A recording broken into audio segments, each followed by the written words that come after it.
talking with Robert Altman, and this movie, McCabe and Mrs. Miller, came out, and it got blasted by a number of people, and then some people like Pauline Kael and other film critics said, wait a minute, this is a great film, and it shouldn't be shoved aside like this. And some critics went back and saw it, and said the reason they didn't like it, this is the story as I get it, the first time, was they couldn't understand the sound, and that somebody had loused up the sound on it. Well, we had an agreement to get the picture out in the summer, and so I let him go and make those dates, and it was almost impossible to get the picture cut and dubbed, and so we were doing it in Vancouver, and we had a private plane flying from Vancouver to Seattle, a customs man we had hired around the clock there. The prince would get on the plane, and they'd come back, and we didn't know what was wrong, because we'd play them in a small theater, or with nobody in the theater, and it would be great. Mm-hmm. And then we'd fill it with people, and suddenly it would get very muddy. And it turned out they weren't applicating the soundtrack properly, and one big screening, when a bunch of critics saw it, the sound was terrible. I left, I ran, I went back to the hotel and got drunk. You knew what was wrong? I did then, but only after they'd seen it. And, well, whose mistake was that? Well, it's mine, I guess. For rushing? It was mine. Yeah. But it has turned around, and it's doing pretty well now. Yeah. We got a film clip from McCabe and Mrs. Miller. Every time I go to see it, they've moved the theater. It's happened to me twice. I don't know what's going on. They don't want me to see it. Tell us what... Oh. It's on... I got to say this. I did discover... Oh, the tape's already rolling, because it's on tape, so it'll come on right over us.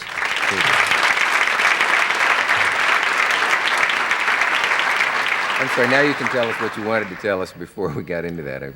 No, but I just had to say I found a new star who weighs 5.5 pounds. My agent, who's my dear friend George Lido and his wife, called me just before I came on, and he had a little girl.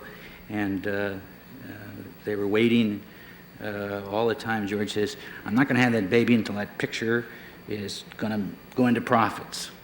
And we got it all the same day. I don't know if one has to do with the other, but... The picture went into the black, it looks like and the baby was born? Yeah, just in an hour and a half. That's Hollywood. Wow. Well, he's my agent. Does that child have any stock market tips? I don't know. She tore up a contract today, and she's very little. I don't believe that. You said somewhere that Warren Beatty, who's in that clip, gets better on each take, which... usually the opposite. Actors complain that the more times they have to do it over, they get worse. Julie was the other way. Julie does it once. What's wrong with that? I don't want to do it again. But Warren, I think, really has a little more courage each time he tries something. I think he's a little embarrassed about being a movie actor. Being an actor? Yeah. I think he wants to be president. Oh, yeah? I don't know. But he... Vice president? Well, maybe. Well, anybody can. So we've seen. Do you trick him then into doing extra takes just to get to that 7th or 8th? No, I know. Listen, I'm ready. I'll take the first one. I am so bored and tired and bugged by the time. And he says, I want to do one more. And he was very difficult, but really good. What's the toughest part of your life as a film director when you're out there on the set every day? Oh, I think there are 3 stages. It's getting a deal set together, and no matter how easy it seems, is always impossible. There's 1,000 things that get in the way, and then you go into making the picture, and then finishing the thing, and then going through this business of getting it open and seen properly. And luckily, the cycle, about the time you really get bored and tired with one thing, the next one comes up, and you get a kind of a whole new shot of enthusiasm. And you built a whole town for McCabe, I heard. We built this town in Vancouver, and more people live there than I will ever know. But we had a birth, and there was a burial up there that I hope to never find the body. Wait, what was that? We had some guys that lived up there in this town we built, and were part of our carpenters and crew and background people.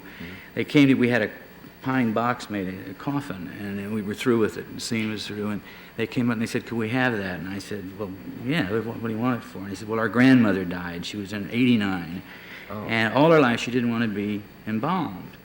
And they said, we can't buy a coffin, and we can't bury her legally unless she's embalmed. And I said, take the coffin. So we didn't see him, and somewhere up in the hills, they took her up there and planted her. And I think that's lovely. Gee. Very nice.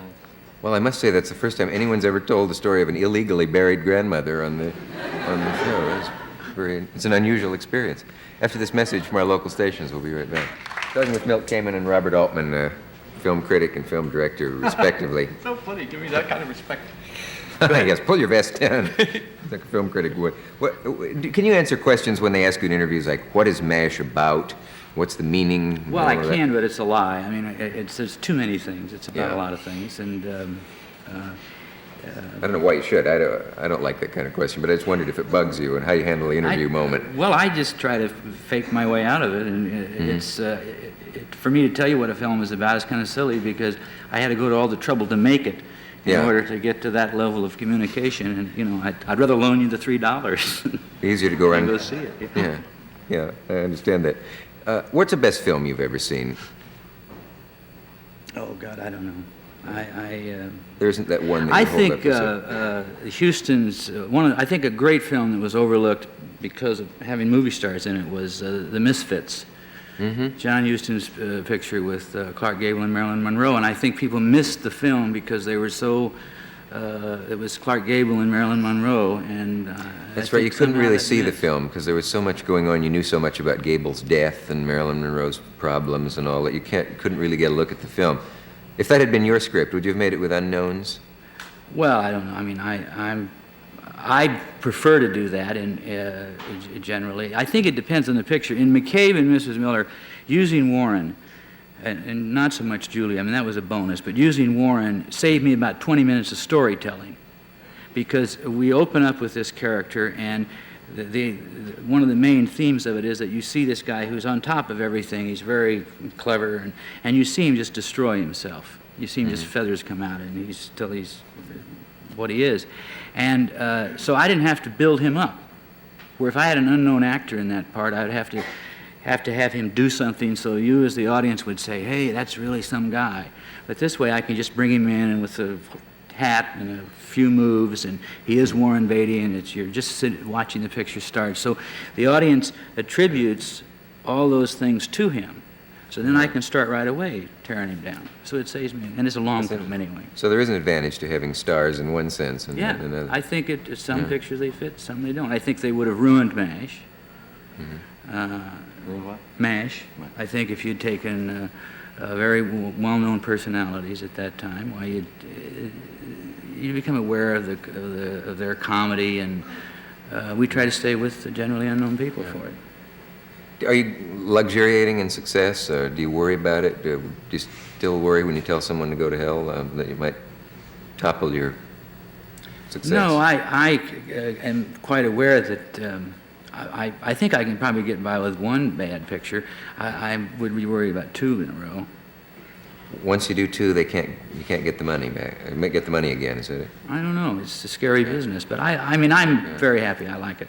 I'm not Yeah, but it is something, isn't it? That if, in other words, if he, as good a movies as he makes, if he makes two bad movies, he's like, all of a sudden, they get scared, like he's bad luck, don't touch me, you know? And he'd be in trouble, wouldn't you?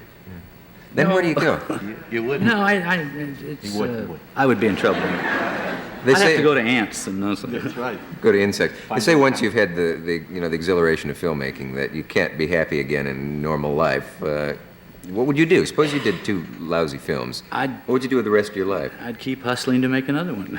You would? Yeah, but I've always done that. I don't know how to do anything else. I mean, I don't really. We're like a nomad. I finally sold my home, and I'm moving my kids and my wife to Europe in September, and we don't own anything anymore, and we just go where the picture takes us. And it was a little difficult adjustment for them, but they like it now. You still have bad dreams, though. Yeah, but I don't sleep very much, so it's okay. Tell a dream. It's always fun to hear other people's dreams. No. Oh, you won't? No. But it is fun, isn't it? I had a strange dream last night in which a guy was, I was watching two fishermen in a boat, and they were cutting up a giant tuna fish with a buzzsaw. And I was watching them, and they suddenly disappeared. And the other people, I said, what happened to those two guys? And they said, there wasn't anybody there. And I said, there was. I should call the Coast Guard. That was your dream? Yeah. You What? could write for me, see. you want me to touch up your dreams? Oh, hell yes. Okay. I got dreams I haven't even used yet.